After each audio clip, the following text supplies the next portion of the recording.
Hi everyone. In this tutorial, I'm going to go over how I want you to set up a still life to practice drawing spatial depth. This drawing exercise is to prepare you for the final drawing to the perspective section of our course. So, I'm going to begin with telling you what the final drawing is before addressing the still life.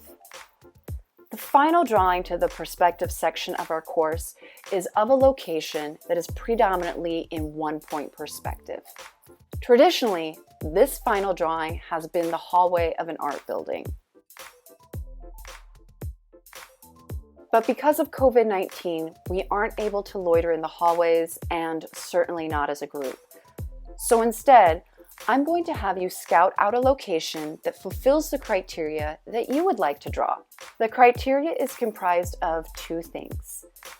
One, that it has spatial depth you could walk down, like a hallway in your home or a path down a park.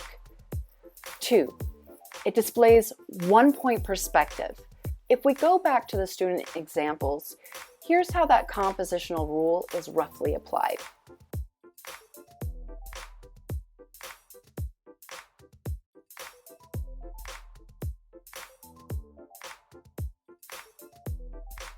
Here's how that compositional rule is applied to some locations.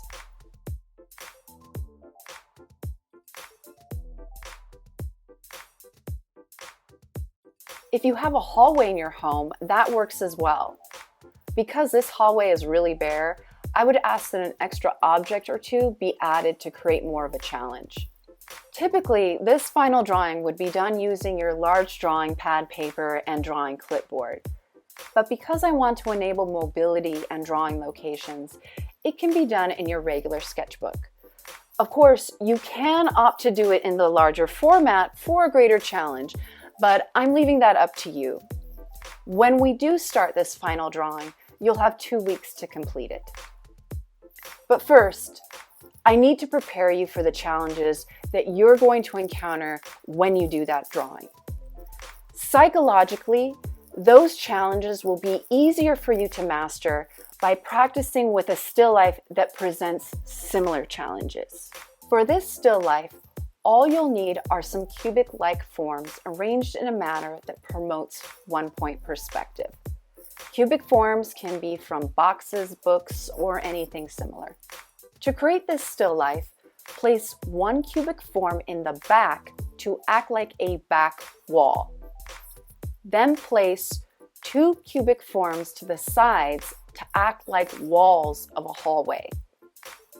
You can definitely get creative and add more challenging forms, just as long as the back wall and two side walls are present.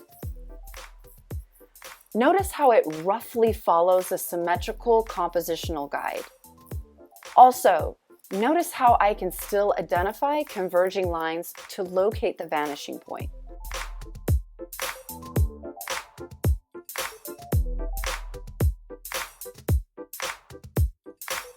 Here's how it looks while using a viewfinder. Be sure to use your viewfinder when doing this drawing, as it will help mimic the experience of that final drawing that you'll do after this one.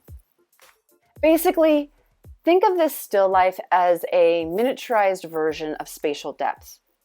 How you solve drawing this miniature will be the exact same way you solve for the final perspective drawing.